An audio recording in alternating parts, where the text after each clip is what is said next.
5 मुट्ठी घास ला करके किसी गाय को जाके खिला दो और अपने पूर्वजों से प्रार्थना कर लो कि हमको क्षमा कीजिएगा, इससे ज़्यादा आपके मुक्ति के निमित्त मैं कुछ नहीं कर सकता, उससे भी वो तृप्त हो जाते हैं।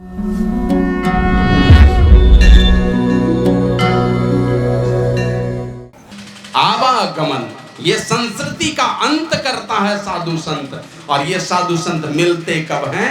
जब बहुत बहुत पुण्य जीवन वर्जित हो जाता है, पुण्यों का पुंज अर्जित हो जाता है, तब साधु संत मिलते हैं। तो इसलिए सत्संग को बुलाया जाना, साधु संतों को बुलाया जाना, वो भी अपने पति के पुण्यतिथि के अवसर पर। और इस विषय में बहुत सारी कथा कहानी की चर्चा आप लोग सुने होंगे।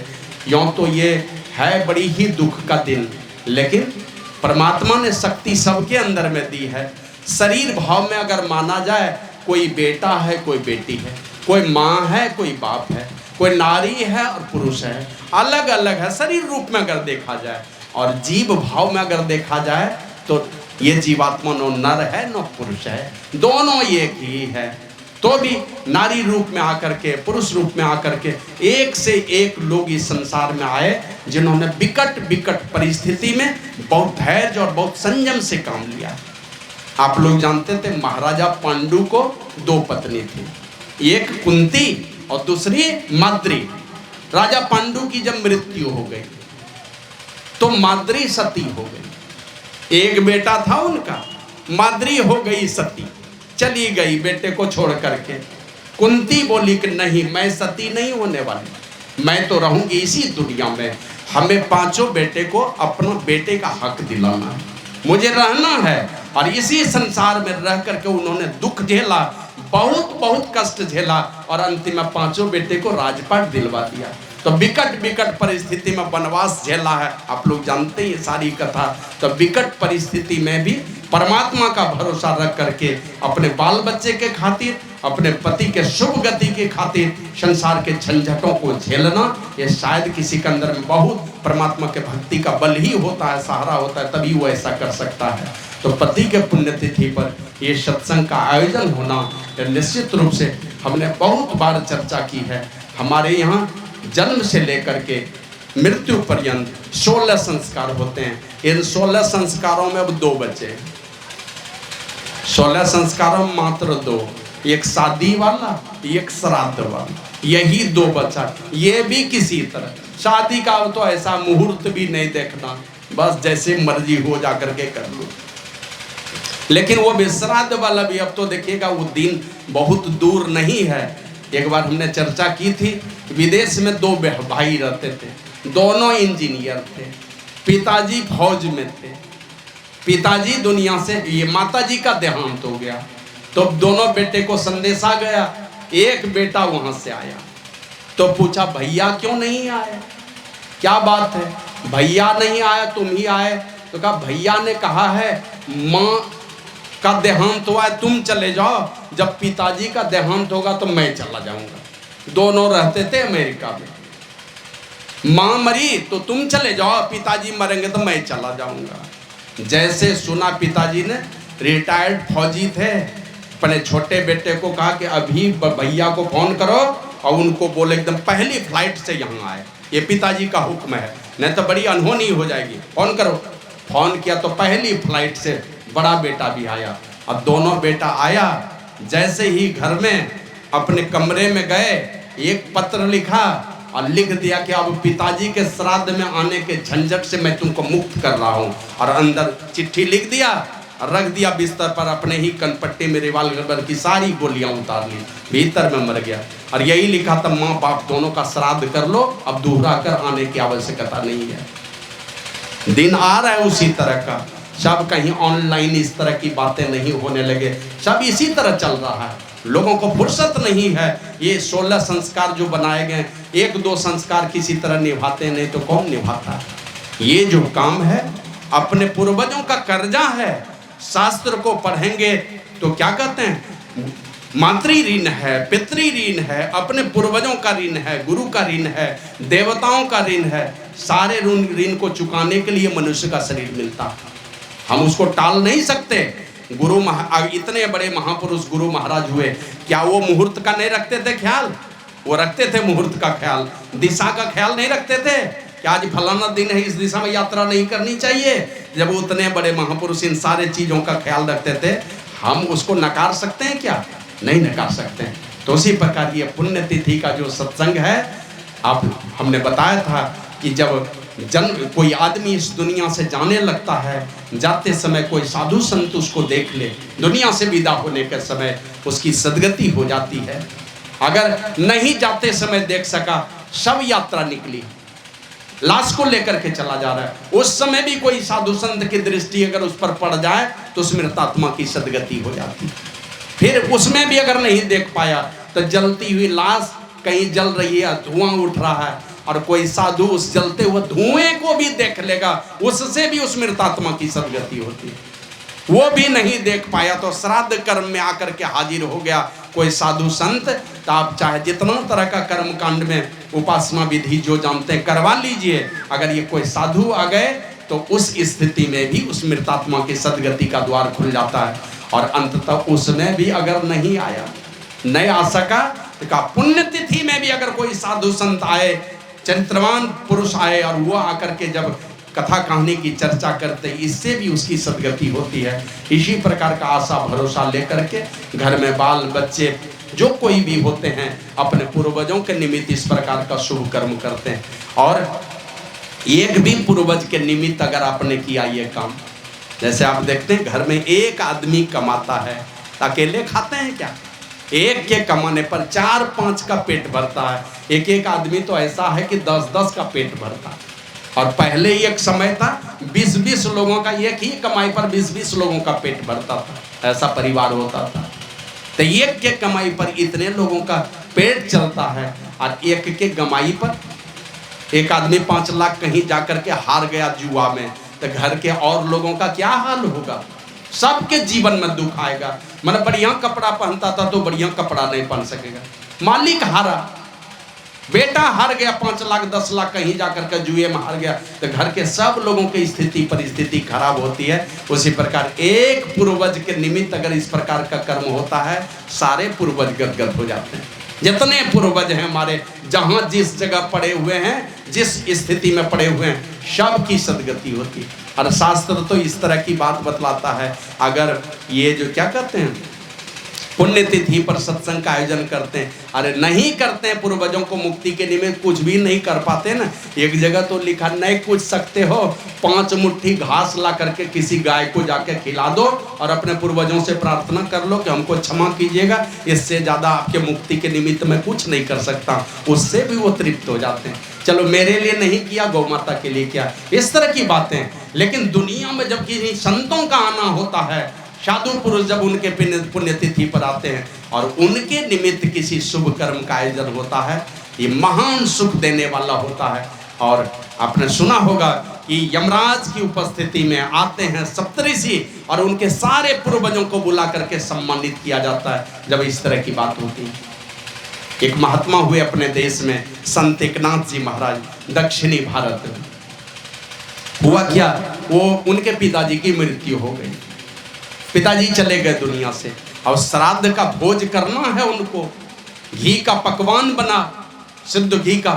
अगल बगल से जो गरीब और दलित परिवार के लोग थे ना, कुछ लोग बगल से गुजर रहे थे, तो खुशबू आती थी स्वादिष्ट भोजन की, तो आपस में चर्चा करते हैं, ये पंडित जी हम लोगों को नहीं खिलाएंगे, ये तो बड़े बड़े लोगों को खिलाएंगे, लेकिन संत महात्मा ये तो समदर्शी होते हैं और समता मूलक समाज के भावना रहती है इनके अंदर में। सबके अंदर एक ही परमात्मा को देखता है, कुत्ता में, बिल्ली में, दुनिया के जितने जीव हैं सारे मानव में, सब में एक ही परमात्मा को देखता है, अपने ही आत्मा को देखता है वो, इसलिए किसी को छोटा बड़ा नहीं समझता। संतों के नज़र में कोई ऐसा नहीं। और हमारे गुरु महाराज तो हम लोगों ने उनके विषय में बहुत लोगों ने सुना और बहुत लोगों ने निकट से जाना। वो तो कहते थे जिनको दुनिया में कोई पूछने वाला नहीं है, वो जब मेरे पास आते हैं तो मुझे बड़ी दया आती है और मुझे बड़ी खुशी होती है, इसलिए मैं उनको नामदान भी दे देता हूँ। इस प्रकार हमारे गुरु महाराज कहते थे। और सारे संत हुए इस दुनिया में, संतों ने यही कहा, जाति पाति पूछे नहीं कोई, हरि को भजे सो हरि का होई। इस प्रकार की भावना वो रखते हैं। तो एकनाथ जी महाराज सुन लिए उनकी बात और वो कहते भाई तुम लोगों को ही पहले भोजन कराऊंगा, अभी भोजन तैयार हो रहा है, गांव में चले जाओ और जितने अपने गांव में तुम्हारे लोग हैं ना सबको बुला के ले आओ, सबको पहले भोजन कराऊंगा। तो गांव के जो गरीब लोग थे उनको महार जाति कही जाती है, तो महार जाति के जो लोग थे वो सब लोग पूरे परिवार के साथ आ गए और संत एकनाथ जी महाराज यहाँ पूजा पाठ कहीं कुछ नहीं हुआ, पहले उन्हीं को भोजन करवा दिया। उनकी तो लीला ही विचित्र है। शुरू में जब उनकी क्या कहते हैं शुरुआती स्तर की बात है, एक दिन चले जा रहे थे, गंगोत्री से गंगा जल उठाया था संत एकनाथ जी ने, गंगोत्री से, और जा रहे थे रामेश्वरम में भोले बाबा को अर्पित करने के लिए। अब गंगोत्री से जल लेके चले हैं पैदल, रामेश्वरम में चढ़ाना है बाबा भोलेनाथ को। सब लोग जल लेकर के बढ़ते चले जा रहे हैं भोले बाबा का जयकारा लगाते हुए। बीच में एक गधा मिल गया। अब रामेश्वरम पहुंचने का कुछ दूर पहले ही एक गधा मिल गया, प्यास से छटपट कर रहा था। सब लोग जल ले लेकर के जा रहे हैं, कोई उस गधे को पानी नहीं पिलाए। और संत एकनाथ जी तो देखते हैं उसमें भी उसी भोले बाबा का दर्शन कर रहे हैं, उस गधे के अंदर भी बस अपना जो जल लेके जा रहे थे ना, एक पात्र कांवर से खोला और बस उसी गधे के मुंह में डालना शुरू किया। तो गटागट पीते गए, दोनों डब्बे का जल पी गए। अब सारे लोग कहते हैं कितना पागल, ये कौन महात्मा है, लेके आया गंगोत्री से, पिला दिया गधे को, चढ़ाना था भोलेनाथ को, पिला दिया गधे को। सब यही बोलते हुए पार हो रहे थे और दोनों डब्बे का जल जैसे ही पिया, भगवान भोलेनाथ, रामेश्वरम वाले भोलेनाथ वहीं प्रकट हो गए। एकनाथ जी महाराज को दर्शन हुआ। तो ऐसे थे वो, ऐसे होते हैं संत महापुरुष, समदर्शी होते हैं वो। इसलिए उनको कहा कि तुम लोग अपने जात बिरादरी के जो भी लोग, पूरे गांव के लोगों को बुला के ले आओ। अब उन महार जाति के लोगों को ही खिला दिया, श्राद्ध का भंडारा पहले उन्हीं को खिला दिया। बाद में जब पुरोहित लोग आए उनको पता चल गया कि महार लोगों को खिला दिया। अब सब कुपित हो गए, क्रोधित हो गए सब लोग। बोले तुम हमारा अपमान करना चाहते हो, उच्छिष्ट भोजन कराना चाहते हो, मतलब जूठा भोजन कराना चाहते हो। बोला नहीं महाराज, जूठा भोजन नहीं है, उन लोगों को भोजन जो कराया वो तो अलग भोजन था, आपके लिए फिर से घर की साफ सफाई करके हमने दूसरा भोजन तैयार करवाया है। बोला नहीं, ये तो हम पुरोहितों का अपमान है। संत एकनाथ जी महाराज कहते महाराज कुपित मत होइए, भोजन कर लीजिए महाराज। कितना हूँ गिड़गिड़ाए, वो तैयार नहीं हुआ। बोले मैं चलता हूँ, अब तुम्हारे पिताजी की दुर्गति ही होगी, क्योंकि कोई पुरोहित ही भोजन नहीं करेगा। सब चले गए, सब पुरोहित, हल्ला हो गया कि सारे पुरोहित रुष्ट होकर के चले गए। तो संत एकनाथ जी सोचे चलो इस चांद में चांदनी भरी है किसने, सब जानते हैं उसी परमात्मा की देन है। इस सूरज में उजाले को भरा किसने, उसी परमात्मा की देन है। इस आकाश को इतने तारे दिए किसने, उसी परमात्मा की देन है। ये इतने तरह तरह के फूल जिसमें इतनी खुशबू भरी किसने, उसी परमात्मा ने। वो परमात्मा हमारे ऊपर दया नहीं करेंगे क्या? इतने पर दया किया तो फिर मेरा उद्धार कौन करेगा, मेरे पिता का उद्धार कौन करेगा? बस परमात्मा का आवाहन किया, परमात्मा का चिंतन किया और गुरु को लगाई पुकार और पूजा पाठ कर लिया और कहा कि मंगाओ मेरे लिए, सबसे पहला ग्रास मैं ही ग्रहण करूंगा, कोई पुरोहित करे अथवा नहीं करे। पहला पत्तल लगाया गया और बोला कि हमारे बगल में मेरे पिताजी का भी लगा दो। देखते हैं ना, जब श्राद्ध होता है तो कर्ता के लिए अलग, पुरोहित के लिए अलग और जो मृतात्मा है उनके लिए अलग पत्तल में भोजन सजाया जाता है। तो एक पत्तल इधर लगवा लिया, एक पत्तल बाईं ओर लगवा लिया। ध्यान किया परमात्मा का और आवाहन किया गुरु को और याद करके बस जैसे ही पहला ग्रास उठा करके मुंह में डाला है तो हजारों लोग देखने के लिए आए थे कि जिसके यहाँ से पुरोहित ही भाग के चला गया। आप देखते हैं ये एकनाथ करता क्या है, तो हजारों लोग देखने के लिए आए थे। जैसे देखा उन लोगों ने कि पहला ग्रास उठा के संत एकनाथ ने अपने मुंह में डाला तो देखते हैं बगल वाले पत्तल में बैठे हैं कोई जो पहचानने वाले थे, उन्होंने पहचान लिया। इसी शरीर में आकर के बैठे थे, एक कोई आदमी बैठे थे, इस तरफ भी एक आदमी बैठे थे। कुल परिवार के सारे लोगों ने पहचान लिया कि एक तरफ जो बैठे थे ना वो संत एकनाथ के पिताजी थे और दूसरे तरफ संत एकनाथ के दादाजी बैठ करके दोनों भोजन कर रहे थे।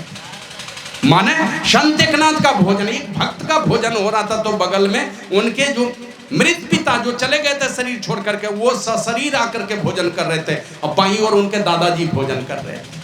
कहने का मतलब अगर संत महात्मा तृप्त होते हैं तो एक महात्मा ने कहा कि दुनिया में लाखों लोगों को भोजन कराओ, लाखों को, जो शराबी है और कबाबी है, शराब पीते हैं, मांस खाते हैं, ऐसे लाख लोगों को भोजन कराओ, बदले में एक वैष्णव को भोजन कराओ। वैष्णव समझते हैं ना, मांस मछली अंडा शराब आदि का परित्याग किया हुआ जो मनुष्य है, कहा ऐसे एक आदमी को भोजन करो तो उसे अधिक पुण्य हो जाएगा, और लाखों वैष्णव को भोजन कराओ। अब बदले में एक बढ़िया चरित्र वाला जो दीक्षित आदमी है, समय पर ध्यान पूजा किया करता है, बदले में लाखों वैष्णव के बदले में एक दीक्षित आदमी को जो समय पर सारी माने क्या कहते हैं ध्यान पूजा संध्या बंदन आदि किया करता है, ऐसे एक आदमी को भोजन कराओ तो उससे ज्यादा पुण्य होगा। और लाखों संध्या बंदन करने वाले दीक्षित लोगों में से बदले में किसी एक साधु को भोजन करा दो, उससे ज्यादा पुण्य होगा। और लाखों साधु को भोजन कराओ, बदले में सदगुरु कबीर, नानक, दादू पलटू और सदगुरु में ही जैसे एक महापुरुष को भोजन करा दो, सारे दुनिया का भोजन हो जाएगा, सारी दुनिया तृप्त हो जाएगी। आया है ब्रह्मानंद स्वामी की वाणी में, मंदिर जाए करे नित पूजा, राखे बड़े आचार रे, साध जन की कदर न जाने, मिले न सिरजनहार रे, और बिन सत्संग ज्ञान नहीं उपजे, कर ले जतन हजार रे, ब्रह्मानंद खोज गुरु पूरा, उतरो भवजल पार रे। पार उतरना चाहते हैं, पूरे गुरु की खोज करनी होगी। अगर आप परमात्मा को प्राप्त करना चाहते हैं, साधु संतों का सम्मान करना पड़ेगा। सारे शास्त्र इन बातों की दुहाई देते हैं, जाना पड़ेगा साधु संतों के चरण शरण में। और हमारे गुरु महाराज तो कहते थे, अपने पुण्य के प्रताप से तुमने जो कुछ भी अर्जित किया है कर लिया, लेकिन अब जो परमात्मा तुमको देंगे, बिना गुरु के कृपा का परमात्मा भी तुमको नहीं देंगे। जब तक गुरु की कृपा नहीं, परमात्मा भी तुमको नहीं देने वाले हैं। और गुरु की कृपा नहीं है तो लाखों है आपके पास, करोड़ों है आपके पास, बुद्धि पवित्र नहीं है, मन म्लान है, मन गंदा है आपका मन, तो आपको तड़पाता रहेगा, वो धन भी रुलाता रहेगा, धन रुलाएगा आपको।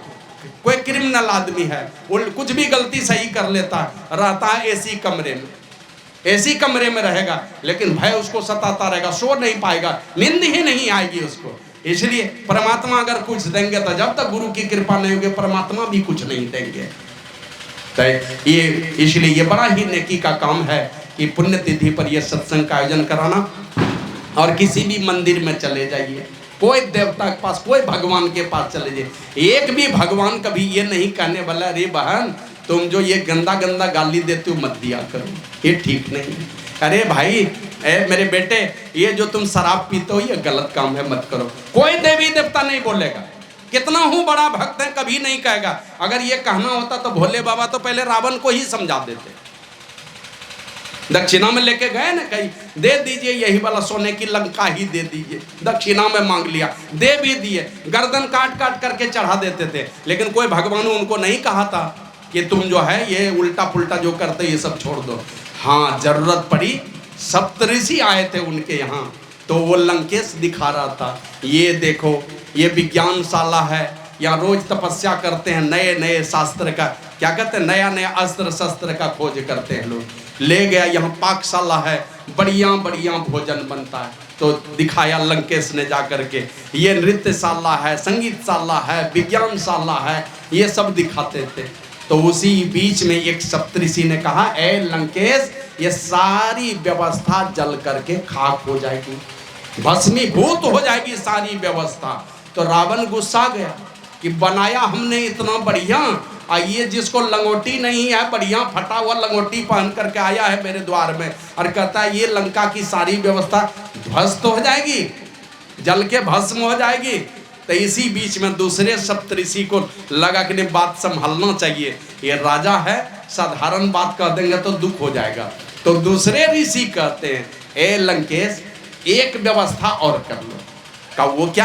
का एक व्यवस्था कर लोगे तो तुम्हारी सारी व्यवस्था और सुसज्जित हो जाएगी। और बढ़िया हो जाएगी। तो कहते महाराज क्या करना होगा?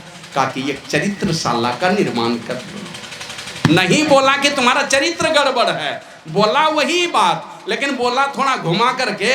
नहीं कहा कि तुम दुष्चरित्र आदमी हो, तुम्हारा चाल चलन बहुत गलत है, ये नहीं बोला। उनको कहा कि एक चरित्रशाला का निर्माण कर लो तो तुम्हारी सारी लंका सुरक्षित हो जाएगी। और रावण ने सब कुछ किया और वही ऋषि मुनि की बात में ही गड़बड़ी हो गई, वही चीज नहीं कर सके। परिणाम सबके सामने में था। गलती एक रावण की थी, रुलाया कितने को आपको पता है। कुल में रोने वाला पुरुष वर्ग में नहीं रहा, और रोने वाली कौन रही? तो 1 लाख बहू और 1.25 लाख पौत्र वधू, जिसको कहते हैं पोते की पत्नी।